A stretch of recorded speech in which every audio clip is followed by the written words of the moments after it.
See Orange Entertainment. I didn't forget about this movie. The review's done. I saw It's a Wonderful Life in black and white, not the garbage in color version, and it's amazing, okay? Great. Now that that's over with, let us start the review now. It's hard to call It's a Wonderful Life overrated because I still really enjoyed it, but is it the best Christmas movie gifted to us by the gods?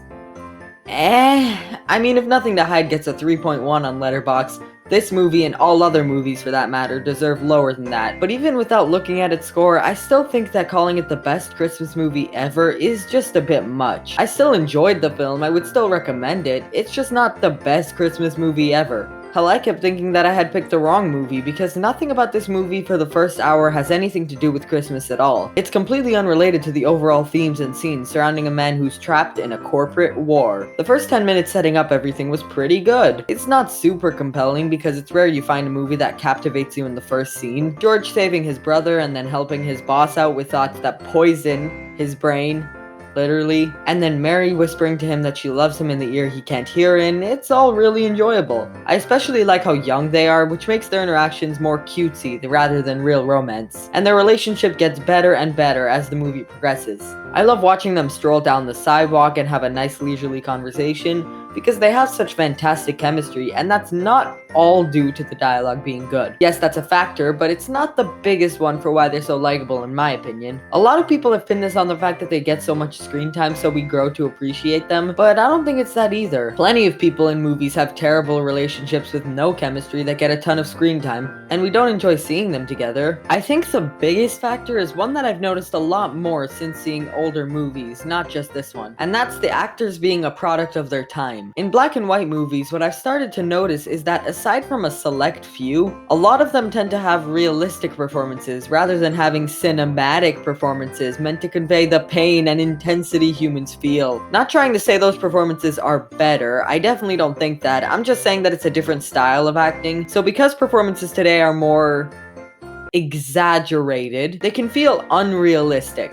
Like, no one is gonna kiss someone with fireworks in the background and everyone goes, "Woo, it's amazing! Oh my god, look, the main characters!" Instead of George and Mary having a romantic kiss at the party, and Mary saying "I love you" in a dramatic fashion, they just walk home normally with natural dialogue and awkward banter. It's something I'm not really used to, but in a good way. However, here we get into some of the movie's noticeable problems. None of them are deal breakers, but they are disappointing. We follow up that incredible scene with some frankly boring stuff about George owning the business and seeing what he's gonna do with it and battling his life with his business. And I'm sorry, can we go back to the interesting chemistry between Mary and Bailey? I thought that's what the movie would be focusing on. I mean, it basically gets the first act to be fantastic and riveting before it's interrupted by this business plot. And don't get me wrong, the business stuff is fairly good, but it's also the worst part of the film. Everything that comes before and after it is just so much better. I did like that Bailey was struggling with his business, but in the end it was just so stretched out and felt like it was repeating the same idea over and over. I get that the movie wanted to set Bailey's corporate boss up because he's important later, but I mean,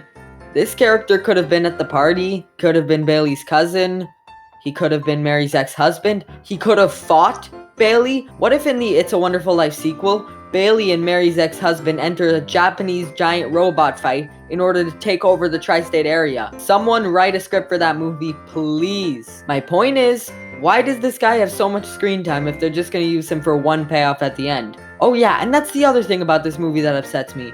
The characters. There are way too many characters in this movie. Yes, I know that's sort of inevitable because the movie wanted to add as many characters as they possibly could, so that the well-delivered climax could have the punch it deserves, but a lot of these characters kinda come and go and don't interact with the climax at all. The second love interest, which I don't even remember the name of, is given a ton of screen time in the first act, but then the movie promptly forgets about her and suddenly she doesn't matter at all. George's employer is given a ton of screen time in the first act, and then suddenly comes back in the ending with no cohesion in between. The stars open the movie narrating the story before completely being forgotten about throughout the rest of the movie. And you know, some people would say that the movie isn't about the stars, and I don't disagree with that, but my response to that would be, don't open the film with it if it's not important. The opening of a film is probably one of the most important aspects to the film itself.